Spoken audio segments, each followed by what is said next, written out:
Hello everyone, আসসালামু আলাইকুম। সকলে কী অবস্থা? আশা করি প্রত্যেকে ভালো আছো, সুস্থ আছো। আমি সকলের দোয়ায় ভালো আছি।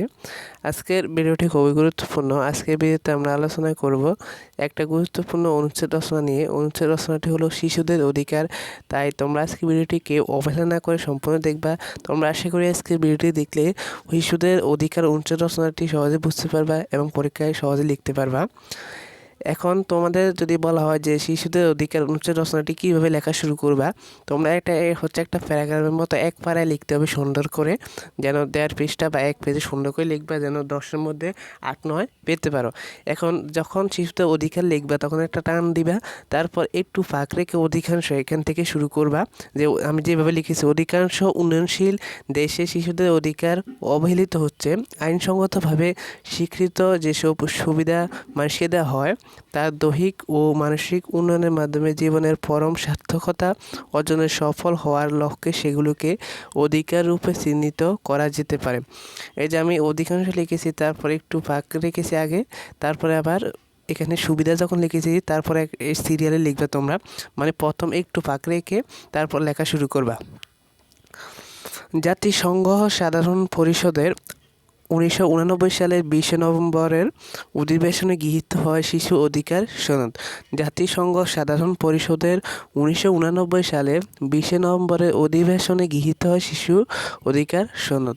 তারপর বাংলাদেশ 1990 সালের 3 আগস্ট এই সনদে স্বাক্ষর করে। বাংলাদেশ 1990 সালে 3 আগস্ট এই সনদে স্বাক্ষর করে শিশু অধিকার সনদেরই। আবার 1959 সালের জাতিসংঘের সাধারণ পরিষদ শিশু সংক্রান্ত অধিকার ঘোষণা করে। আবার কয় সালে? 1959 সালের জাতিসংঘের সাধারণ পরিষদ শিশু সংক্রান্ত অধিকার ঘোষণা করে।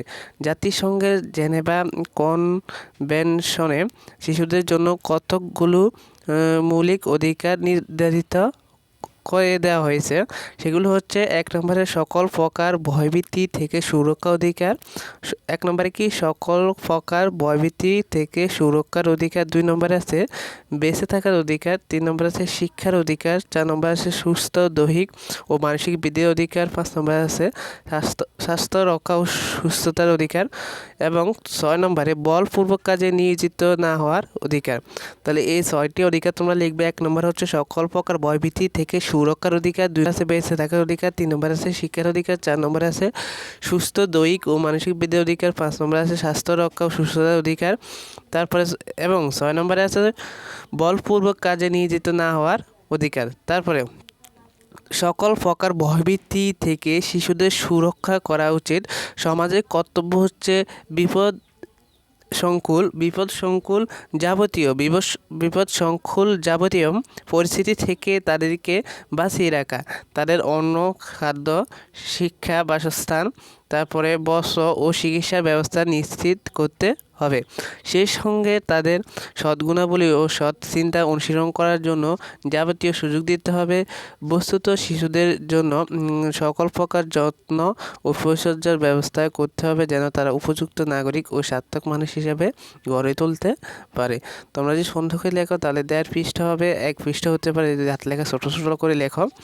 তাহলে এটা লিখলেও অবশ্যই তোমরা 8-9 পেজে বা সুন্দর করে হাতে লেখা লিখতে হবে। আজকের ভিডিওটি এখানে শেষ করছি। ভিডিওটি ভালো লাগলে অবশ্যই একটা লাইক করে দিবা। আর ভিডিওটি দেখার জন্য সকলকে ধন্যবাদ। সবাইকে আল্লাহ হাফেজ, আসসালামু আলাইকুম।